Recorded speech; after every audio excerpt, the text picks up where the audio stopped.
Today, I will introduce to you the Yemeni Houthi forces that have recently received worldwide attention. Yemen is located at the southern end of the Arabian Peninsula, bordered by the Arabian Sea to the east, the Red Sea to the west, Saudi Arabia to the north, and facing Djibouti to the south. Positioned between the Red Sea and the Arabian Sea, it serves as a crucial maritime passage, connecting the Mediterranean and the Indian Ocean. The blockade or security threats in the waters of Yemen could have a significant impact on global trade. Historical evolution. In 1918, under the leadership of Imam Yahya Muhammad Hamidaddin, the Sect declared independence from Ottoman rule, reestablishing the Kingdom of Yemen. Southern Yemen was under British control, limiting the kingdom's actual rule to northern Yemen. In 1962, influenced by Egyptian President Nasser, a revolution led by free military officers overthrew the kingdom, establishing the Yemen Arab Republic. Yemen, comprising Sunni Muslims in the south, and Shia Muslims in the north, with the Houthi family belonging to the Sect, was formed. Political turmoil. In the 1970s, Hussein al-Houthi emerged as a leader of the Sect, founding the Youth Believers Organization. However, internal conflicts erupted, leading to Ibrahim al-Hamdi taking power after a coup in 1974. Attempting to establish strong central authority, Hamdi adopted harsh measures against tribal chiefs, resulting in his assassination in 1977. His successor faced a similar fate a year later. Saleh, a follower of Hamdi, consolidated power by supporting one faction against another. In 1990, he defeated the southern Yemeni army, reunifying North and South Yemen. In 1992, aligning with Hussein al-Houthi and his Youth Believers Organization to counter Sunni Muslims, Saleh strengthened Houthis' influence. However, due to ideological differences, Hussein al-Houthi became more radical after the 1993 parliamentary elections, distancing himself from Saleh's moderate stance. In 2000, he proposed establishing God's rule Yemen and opposed Western countries, especially the United States, accusing Saleh of supporting illegal U.S. anti-terrorism policies after the 2003 Iraq War.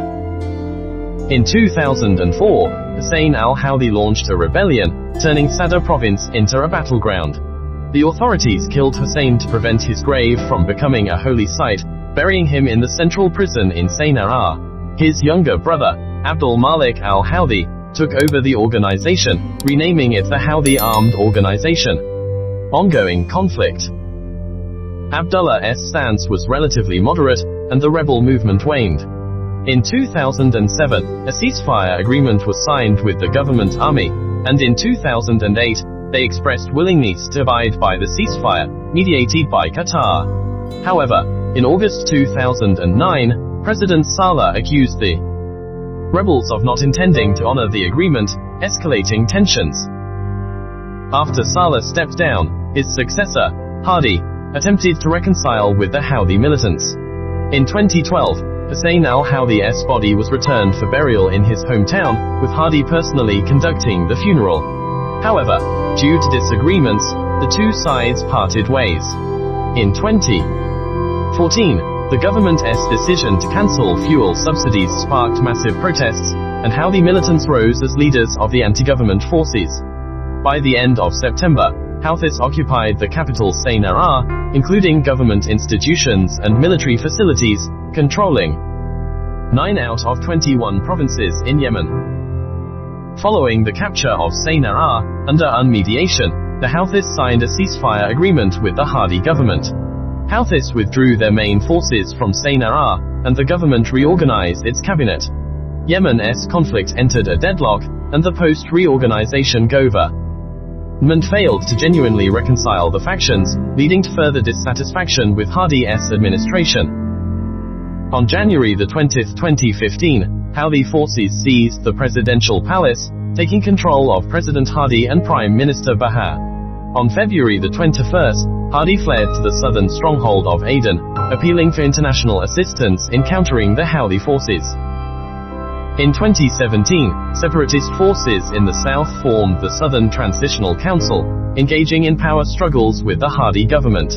On December 2nd, Houthi forces launched a surprise attack on Salah's nephew, the commander of the Republican Guard, arresting and killing him. Salah attempted to escape but was intercepted and killed by Houthi forces with a dagger. International intervention. Saudi Arabia's involvement in Yemen began in 1994 when the Yemeni civil war erupted. Saudi Arabia was concerned that the growth of the sect could threaten its national interests in Yemen. The Houthi family and the sect were believed to receive support from Iran, Hezbollah, and Lebanon. Exiled President Hadi claimed that the Houthi militia was an Iranian puppet. On November 6, 2009, Saudi Arabia initiated cross-border strikes against the Houthi rebel forces. From late 2015 to early 2016, Houthi forces captured and controlled the Red Sea port city of Taiz, leading to the internationalization of the Yemen conflict.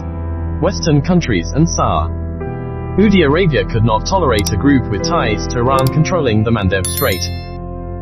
In October 2015, Saudi Arabia, along with 10 Arab countries, launched the Operation Decisive Storm. However, the coalition's lack of ground combat experience and weak cohesion among the forces did not deal a fatal blow to the Houthi forces. Instead, the Houthi forces grew stronger, with their troops donning standardized military uniforms and possessing sophisticated weaponry.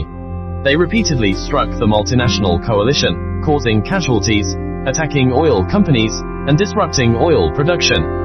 They even directly hit the Saudi-led coalition's command headquarters in the war zone, resulting in 147 casualties, including the highest-ranking Saudi military commander in the war zone.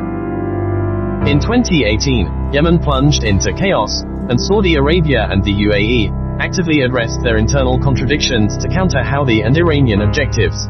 In December 2020, the Hadi government formed a joint government with the Southern Transitional Council, creating a political alliance against the Houthi forces. The Yemeni civil war has led to a severe humanitarian crisis, including famine, diseases, and medical emergencies.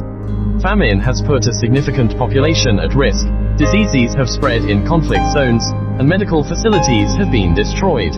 Additionally, Yemen's economy has hit rock bottom, with high unemployment, worsening inflation, and a proliferation of social issues. Houthi forces, politics, military, and ideology. The ideological foundation of the Houthi forces is deeply influenced by Mohammed Badreddin al-Houthi, advocating for the establishment of an Islamic state based on the Shia sect.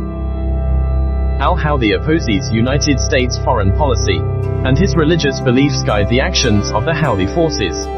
This ideology has given the Houthi forces significant influence domestically, with their followers generally opposing Western interference.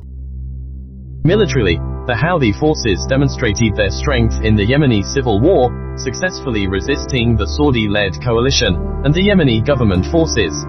The core of the Houthi forces is a large army composed of volunteers and reserves. Due to their familiarity with local geography and the use of guerrilla tactics, they achieved a series of military victories within Yemen. In terms of ideology, the Houthi forces' religious beliefs have had a profound impact on society. They adhere to the sect of the Shia, opposing the Sunni majority in Yemen, leading to religious conflicts. Additionally, their anti-American stance has strained relations with the United States. International mediation and future prospects. On April 7, 2022, Yemeni President Hadi resigned, initiating comprehensive ceasefire agreement negotiations with the Houthi forces. This marked a significant shift in the political landscape. The joint government used the term Ansar Allah to refer to the Houthi forces, acknowledging their existence. The long-term ceasefire agreement is essentially a strategy of divide and rule, giving political recognition to the Houthi forces.